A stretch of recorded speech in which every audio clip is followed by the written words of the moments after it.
tiene más o menos el tamaño de una moneda. Es una placa de hueso, marrón, con la superficie desgastada por el tiempo.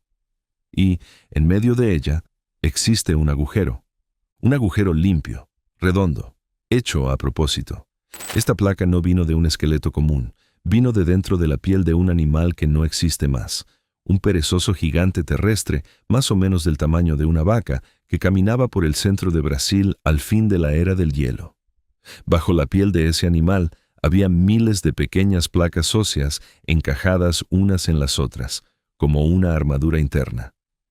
Alguien cogió 3 de esas placas, las puló, las perforó, y muy probablemente las usó en el cuerpo. Esto no es una huella. No es una piedra lascada que puede haber caído de un barranco.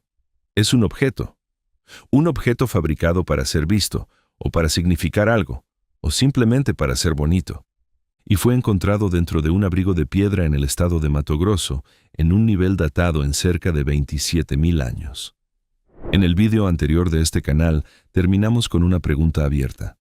Las huellas del desierto del Nuevo México muestran que alguien caminó por América hace 23.000 años. Pero junto a ellas no había nada. Ningún esqueleto, ninguna herramienta, ningún campamento. Y la pregunta que quedó fue simple. ¿Dónde está el resto? Aquí está el resto. Y es todavía más antiguo. Solo que existe un problema. Y el problema es mucho mayor que una fecha. Si examinan el material genético de cualquier persona indígena viva hoy, en cualquier lugar del continente americano, desde Alaska a la Patagonia, van a encontrar siempre la misma historia. Los ancestros de esas poblaciones se separaron del resto de Asia hace cerca de 23 a 25.000 años. Quedaron aislados por miles de años en una región llamada Beringia, entre Siberia y Alaska, y solo se esparcieron por el resto del continente alrededor de 16.000 años atrás, tal vez un poco antes.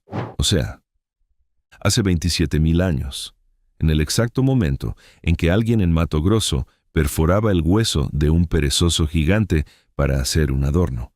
Los ancestros de todos los indígenas americanos vivos hoy todavía ni siquiera habían entrado en América.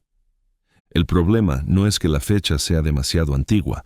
El problema es que, si la fecha es correcta, la persona que hizo ese objeto no dejó ni un solo descendiente vivo, en ningún lugar, en ninguna población del planeta.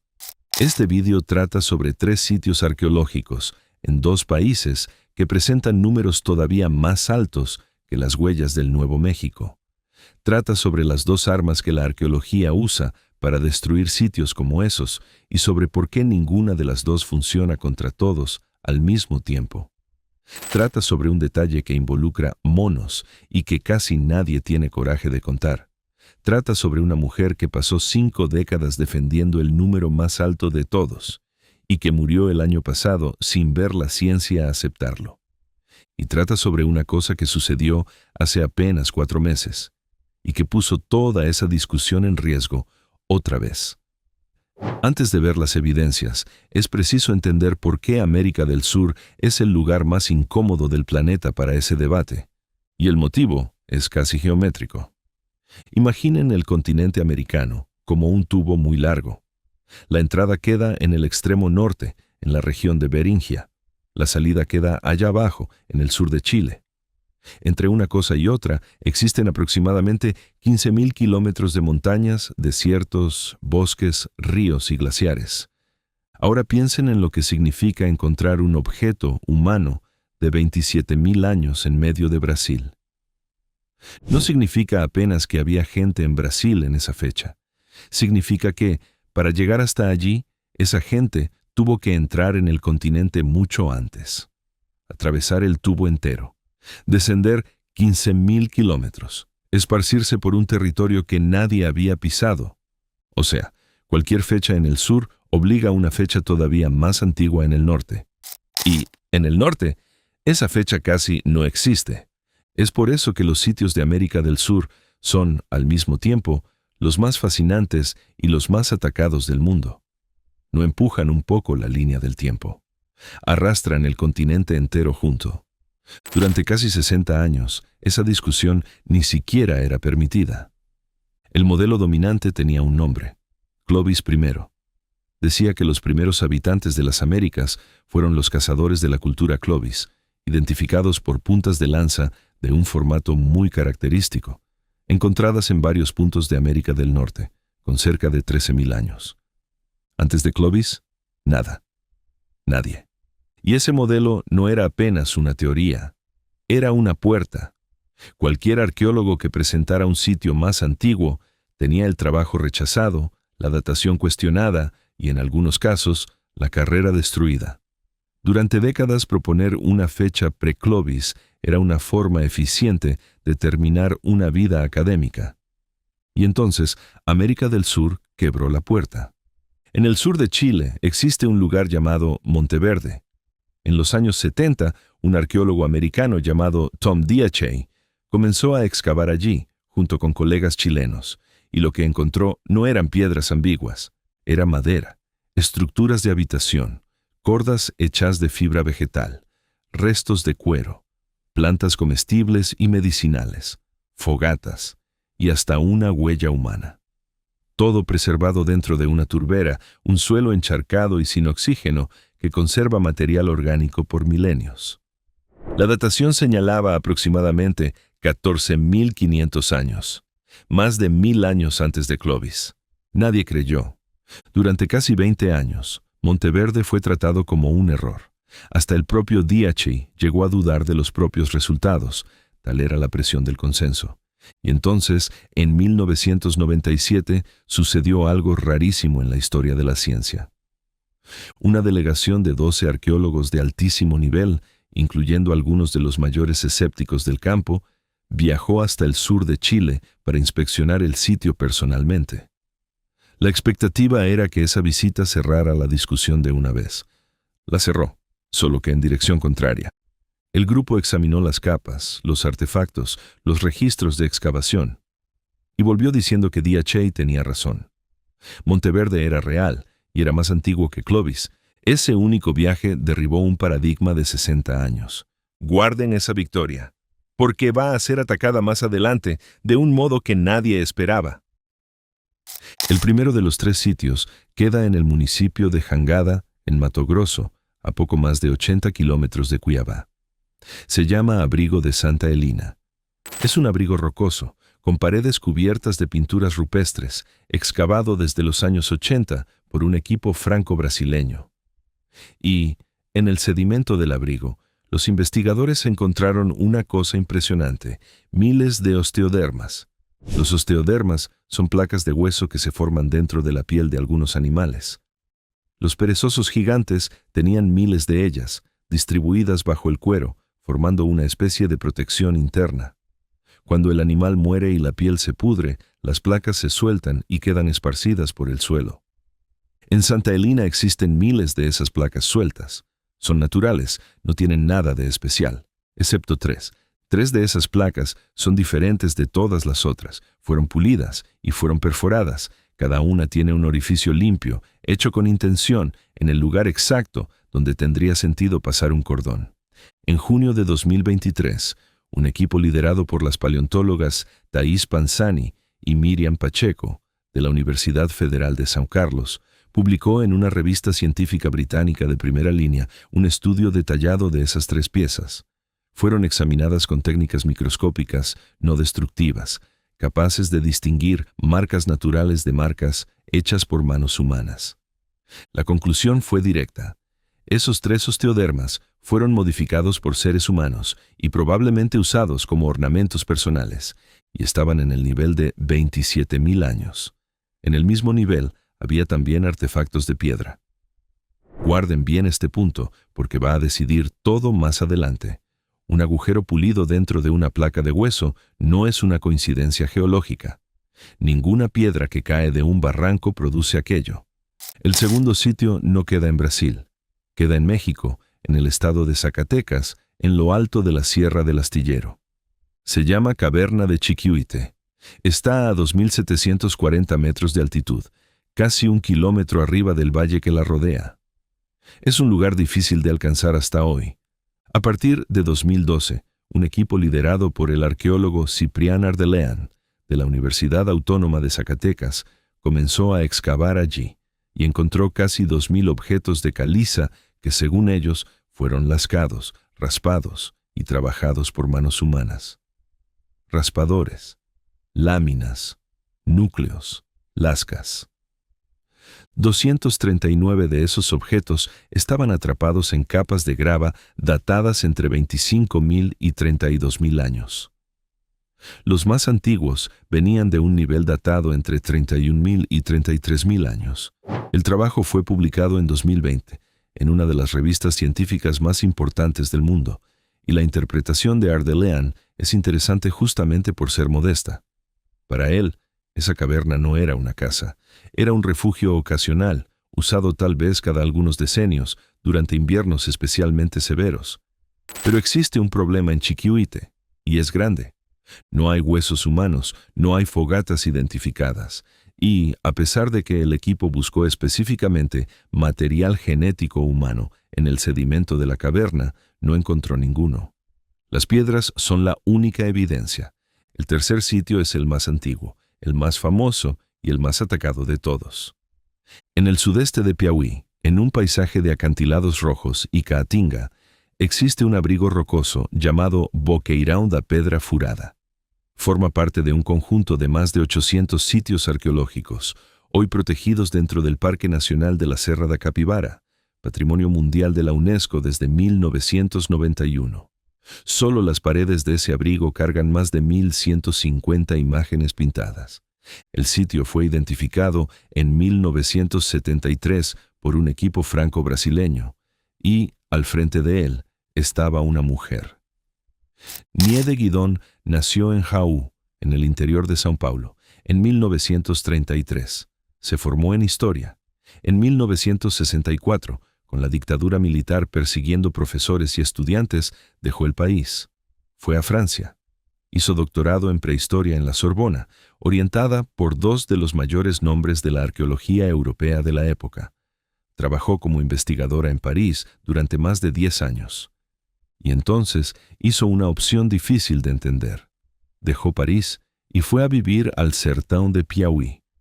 Guidón encontró en la Serra da Capivara carbón de fogatas antiguas y lascas de cuarcita que, según las dataciones que ella presentó, tenían entre 32.000 y 48.000 años. En 1986 publicó esos resultados en una de las revistas científicas más prestigiadas del mundo, con un título que era, en sí, una declaración de guerra. Fechas de carbono apuntan al hombre en las Américas hace 32.000 años. Con el tiempo, fue más allá.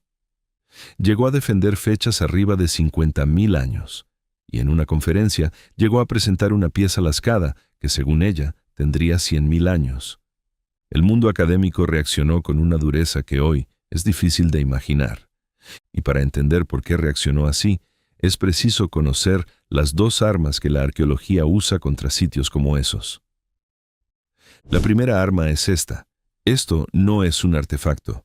El argumento tiene un nombre técnico: geofacto. Una piedra que parece una herramienta, pero que fue quebrada por la propia naturaleza. Y funciona así. Cuando un bloque de roca se suelta de una pared y desciende varios metros, golpea otras rocas en el camino y en el suelo. Ese impacto arranca lascas, y esas lascas tienen filos cortantes, tienen superficies de fractura, tienen exactamente las características que un arqueólogo busca cuando quiere identificar trabajo humano. Una pared de piedra, a lo largo de miles de años, produce naturalmente un suelo cubierto de objetos que parecen herramientas. En 2021, un equipo de arqueólogos americanos aplicó ese argumento a Chiquihuite en un artículo publicado en una revista especializada. La conclusión de ellos fue dura. Las piezas de caliza de la caverna, según ellos, son geofactos. El ambiente es exactamente el de mayor riesgo. Una caverna encajada en una pared íngreme, donde bloques se sueltan, ruedan y se chocan constantemente. Los análisis de fracturas, según los críticos, encajan mejor en el patrón natural que en el patrón humano. Y los análisis geoquímicos no consiguieron distinguir los supuestos artefactos de las rocas comunes de la caverna. Es justo registrar un detalle importante. Ese equipo crítico no examinó las piezas físicamente. Trabajó con base en la documentación publicada. Ardelean respondió diciendo que los críticos simplemente no reconocieron el trabajo humano en las imágenes, y el mismo argumento fue usado contra la Pedra Furada con todavía más violencia. El arqueólogo americano James Adovasio sostuvo que las supuestas herramientas del sitio eran cantos de cuarcita que cayeron de la pared arriba del abrigo y se partieron al golpear el suelo. Y fue más allá. Llegó a decir, públicamente, que el material de la Pedra Furada no alcanza ni el estándar de los monos presa. Guarden esa frase. Va a volver, y de un modo que no esperan. La segunda arma es diferente. No dice que el objeto es falso. Dice, esto no es tan antiguo. El nombre informal es migración descendente. Y la idea es simple e incómoda. A lo largo de miles de años, un objeto pequeño puede descender dentro del suelo. Raíces crecen y empujan.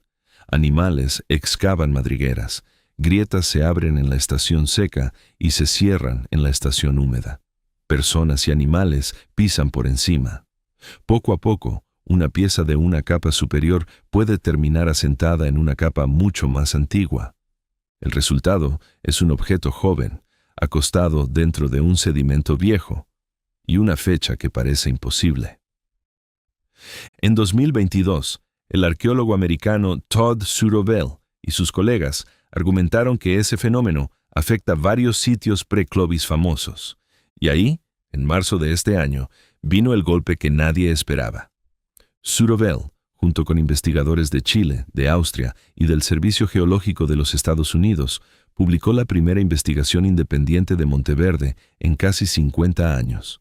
Volvieron al arroyo al lado del sitio y dataron 9 depósitos de sedimento a lo largo de las márgenes. La conclusión de ellos fue devastadora. Según ese nuevo estudio, los depósitos no tienen 14.500 años.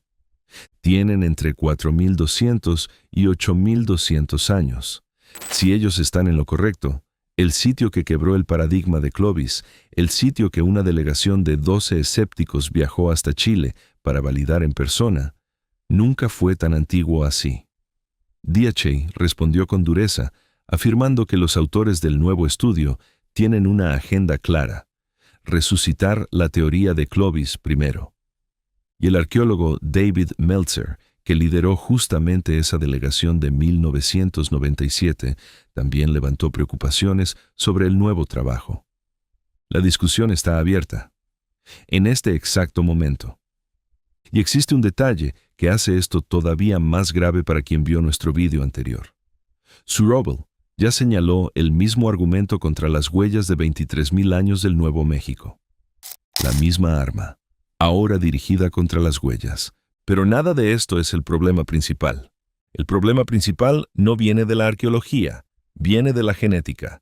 Y es el siguiente: todo estudio genético ya hecho con poblaciones indígenas americanas apunta al mismo intervalo. La separación en relación a las poblaciones asiáticas ocurrió hace cerca de 23 a 25.000 años. Después vino un largo periodo de aislamiento en la Beringia, y solo entonces la expansión por el continente, alrededor de 16.000 años atrás. El genetista David Reich, de la Universidad de Harvard, resumió la posición de forma directa: sigue sin existir evidencia genética convincente de presencia humana en las Américas antes de cerca de 15.000 años atrás. Y hay un segundo silencio, todavía más incómodo. No existe, en todo el continente americano, ningún esqueleto humano seguramente datado que se acerque a esos números. Los más antiguos que resisten examen riguroso quedan en los 13.000 años. Entonces tenemos esto: las piedras dicen 27.000 años, los huesos dicen 13.000. La sangre dice 16.000. Y cuando la piedra dice una cosa y la sangre dice otra, solo quedan hipótesis. La primera hipótesis es la más conservadora y es fuerte. Los sitios están equivocados. Las lascas de Chiquihuite y de la Pedra Furada son geofactos. Las dataciones se deslizaron y el edificio entero se desmorona. Esa hipótesis tiene una ventaja enorme sobre todas las otras. Explica perfectamente el silencio genético. No hay ADN de gente antigua porque no había gente antigua. Es simple, es económico y es la posición de una parte considerable de los especialistas. La segunda hipótesis es la defendida por los excavadores. Las fechas son correctas y el calendario del modelo es que está equivocado. Personas entraron en el continente antes de lo que se piensa, probablemente descendiendo por la costa del Pacífico, antes de que el hielo alcanzara su tamaño máximo. Y la genética no muestra a esas personas por un motivo simple. La genética solo consigue ver quién dejó descendientes. Y es ahí que aparece la tercera hipótesis, que es la más intrigante de todas. La población fantasma. La idea es la siguiente. Hubo una primera onda, un grupo pequeño que entró, se esparció, vivió, cazó, fabricó objetos y después desapareció por completo, sin dejar ni un solo descendiente. Una línea humana que se extinguió en el continente americano. El propio Ardelean levantó esa posibilidad para explicar por qué la genética no encuentra señal de esa gente. Y explicaría todo. Los objetos existen. Los genes no existen. Porque las personas que hicieron esos objetos simplemente no son nuestras ancestrales. Pero es preciso ser riguroso. Esto no es una conclusión.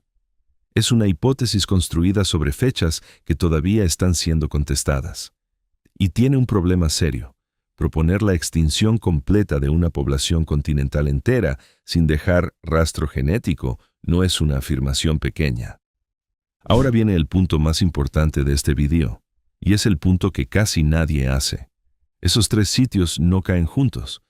Fíjense en lo que sucede cuando aplican las dos armas a cada uno de ellos. La primera arma, el geofacto, destruye Chiquihuite y amenaza seriamente la Pedra Furada, porque los dos sitios dependen de piedra lascada. Y piedra lascada, en una pared íngreme, puede ser producida por la propia montaña.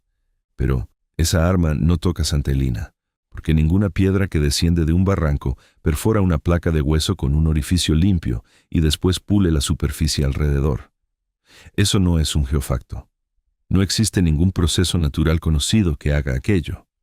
Ya la segunda arma, la de la migración descendente, puede, en principio, alcanzar a todos. También a Santa Elina, también a Monteverde, también a las huellas del Nuevo México.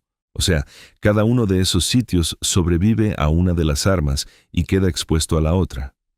Ninguno de ellos sobrevivió limpio a las dos. Esa es la situación real del campo. No es conspiración, no es ocultación, es un problema genuinamente difícil, con científicos honestos discordando públicamente hace 40 años. Y existe un detalle en esa historia que casi nunca es contado. No viene de un laboratorio. No viene de una revista científica. Viene de dentro del propio parque donde Niede Guidón pasó la vida. En el Parque Nacional de la Serra da Capivara viven monos presa. Y esos monos hacen una cosa muy extraña. Toman una piedra, la sostienen con las dos manos y golpean con fuerza, repetidamente, contra otra piedra fija en el suelo. No están quebrando castañas. No hay alimento envuelto. Investigadores del Instituto de Psicología de la Universidad de São Paulo estudian ese comportamiento hace más de una década y todavía no logran explicar completamente por qué lo hacen.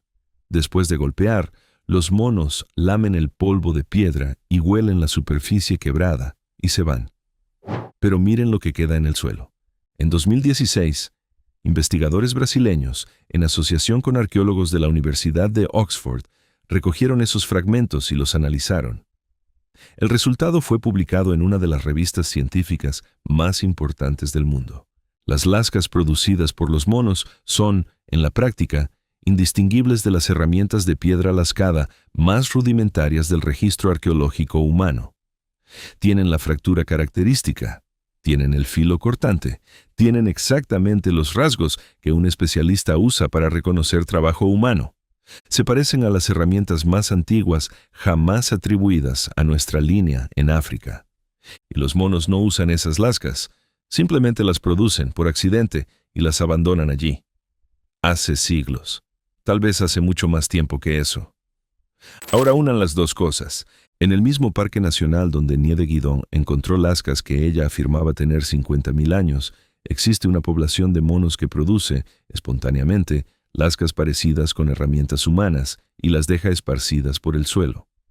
Un arqueólogo americano publicó exactamente ese argumento, que monos o sus ancestros pueden haber fabricado algunas de las piedras lascadas más antiguas de la Serra da Capivara. Y aquí está la parte más incómoda de todas. Guidón lo sabía. Ella misma afirmó públicamente que los monos presas son tan hábiles que en algunos sitios prehistóricos arqueólogos encuentran herramientas hechas por los monos y creen que fueron talladas por manos humanas. Ella dijo eso. Y continuó defendiendo sus fechas hasta el último día de vida.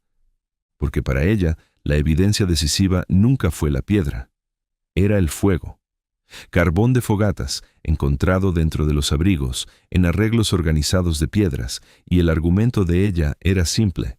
Incendios naturales no suceden dentro de un abrigo rocoso. Todavía no existe consenso sobre eso. Pero fíjense ahora en el giro que casi nadie hace. El argumento de los monos es devastador. Solo que solo funciona contra piedra lascada, no toca Santa Elina, porque ningún mono, ninguna piedra cayendo de una pared, ningún proceso natural conocido perfora una placa de hueso con un orificio redondo y limpio, y después pule la superficie en torno a él. Los monos pueden derribar el caso de las lascas, no consiguen derribar el caso del colgante. En la madrugada del día 4 de junio de 2025, en la ciudad de São Raimundo Nonato, en el interior de Piauí, Niede Guidón murió, a los 92 años. Había huido de una dictadura. Había estudiado en París. Podría haber pasado la vida entera en Europa, rodeada de confort y de prestigio. En cambio, volvió, fue a vivir al Sertão y quedó allá por 35 años. Identificó centenares de sitios prehistóricos. Creó un parque nacional, fundó un museo, construyó escuelas, entrenó moradores de la región como excavadores, consiguió para Brasil un patrimonio mundial de la UNESCO y luchó durante décadas para que el parque no fuera abandonado. Y pasó 5 décadas defendiendo un número que la ciencia nunca aceptó. Murió sin ver ese número aceptado. Y murió también sin llegar a ver lo que sucedería 10 meses después, cuando el único sitio sudamericano que realmente había ganado esa pelea, allá en Chile, fue puesto bajo sospecha otra vez. Entonces, al fin, ¿qué es lo que se sabe? Se sabe que, en Santa Elina, existen 3 placas de hueso de un animal extinto, perforadas y pulidas en un nivel datado en cerca de 27.000 años, y que ningún proceso natural conocido produce aquello. Se sabe que, en Chiquihuite, existen casi 2.000 objetos de caliza que un equipo considera herramientas y otro considera piedras quebradas por la propia montaña. Se sabe que, en la Serra da Capivara, existen carbón, fogatas y lascas de cuarcita, y que existe, en el mismo parque, una población de monos que fabrica lascas parecidas. Lo que todavía no se sabe es cuál de esas cosas es verdad. Y es preciso decir con todas las letras, nadie está escondiendo nada aquí. No hay conspiración. No hay verdad suprimida. Hay una pregunta genuinamente difícil, y hay científicos serios discordando de ella públicamente, enfrente de todo el mundo, hace 40 años. Pero si creen que 27.000 años ya es demasiado lejos, existe un caso que hace todo esto parecer conservador.